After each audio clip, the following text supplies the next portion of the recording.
Hello বন্ধুরা, সবাই কেমন আছো? আশা করি সবাই খুব ভালো আছো। আর আমিও খুব ভালো আছি। প্রিয়া লাইফস্টাইল নতুন একটি ব্লগে তোমাদের সবাইকে জানাই অনেক অনেক ওয়েলকাম। দেখো, আজকে শ্রাবণ মাসের এটা ৩য় সোমবারের ভিডিও তোমাদের সঙ্গে শেয়ার করছি। আর এই ভিডিওটা স্টোরেজে ছিল, তো সেই জন্যই আর কি তোমাদের সঙ্গে শেয়ার করতে পারছি। তো ভাবলাম তোমাদের সঙ্গে একটু শেয়ার করি এডিটটা করে। তো এখানে দেখো চন্দন বেটে নিচ্ছি, আর প্রথমে মহাদেবকে অভিষেক করাবো পঞ্চামৃত দিয়ে। সেটা হলো দুধ, দই, চিনি আর হচ্ছে ঘি আর মধু দিয়ে। তো সেই মানে পুরো ভিডিওটাই তোমাদের সঙ্গে শেয়ার করতে পারছি না, মানে পুরো প্রসেসগুলো তোমাদেরকে দেখাতে পারছি না, কারণ ক্যামেরা ধরে দেওয়ার মতো তেমন কেউ ছিল না। আর বোন এখানে কিছু কিছু ভিডিও ক্লিপস তুলে দিয়েছে বলে তোমাদেরকে দেখাতে পারছি আর কি। তো এখানে দেখো, প্রথমে ভোলেনাথকে স্নান করিয়ে নিয়েছি, মানে অভিষেক করিয়ে নিয়েছি। তো এখানে সবাই এখন ভোগ দিয়ে দিচ্ছি ঠাকুরকে। তো ভোগ দিয়ে তারপরে পুজোটা শুরু করব। তো আর এই শ্রাবণ মাসে আমি শিবলিঙ্গটা প্রতিষ্ঠা করেছি। বিয়ের আগেও শিবলিঙ্গ আমাদের বাড়িতে ছিল, আমরা পুজো করতাম।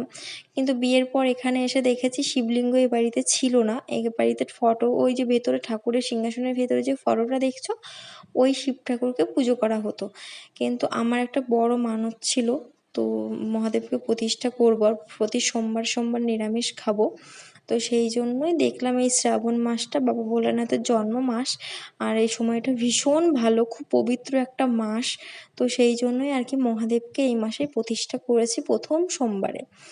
তো তাই আর প্রথম সোমবারে প্রতিষ্ঠা করার সঙ্গে সঙ্গে এই মানে শ্রাবণ মাসের 4টে সোমবারই আমি ব্রত করেছি, নির্জলা উপোসও করেছি, শুধু ফল খেয়ে থেকেছি, মানে এই 4টেই করেছি আমি। তো খুব ভালো লাগে মহাদেবের পুজো করতে, আর মহাদেবের আমি ভীষণ বড় একজন ভক্ত। মহাদেব আমার প্রাণের ঠাকুর বলতে পারো। তো আমার মহাদেবের প্রতি একটা আলাদাই ভক্তি আছে।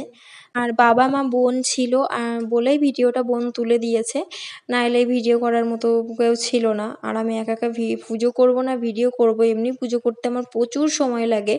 আর সেখানে সোমবার বলে কথা, তো অনেক কিছুই আছে নিয়ম, তো সেগুলো নিয়ে করে পুজো করা তো একটু চাপ হয়ে যায়। এখানে দেখো ভগবানকে আমি 3 রকম ফল অর্পণ করেছি, আর মোমবাতি, ধূপ, প্রদীপ দিয়ে জ্বালিয়ে স্নান করে অভিষেক করিয়ে এখন এই যে বেলের পাতা দিয়ে দিচ্ছি নমঃ শিবায় বলে। আর আর আমি অত বেশি নিয়ম কিছু জানি না, সামান্য কিছু মন্ত্র আছে, সেগুলো দিয়েই আর কি মহাদেবকে পুজো করার চেষ্টা করি, মানে সন্তুষ্ট করার চেষ্টা করি। তো যেটা শুনেছি যে মন থেকে ভগবানের পুজো করলে ভগবান সেই পুজো নেন। তো মন ভালো মনে পরিষ্কার করে ভগবানকে পুজো করলে ভগবান সন্তুষ্ট। তো মনটা পরিষ্কার হওয়া প্রয়োজন, আর বাকি সব ঠিকই থাকে।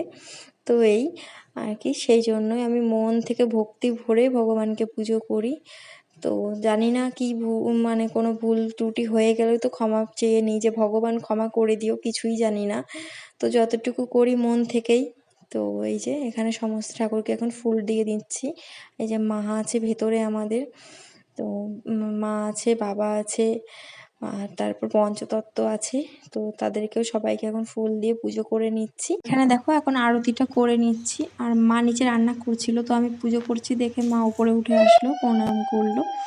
তো এখানেই দেখো, তো তোমরা সঙ্গে থাকো আর ভিডিওটা দেখতে থাকো।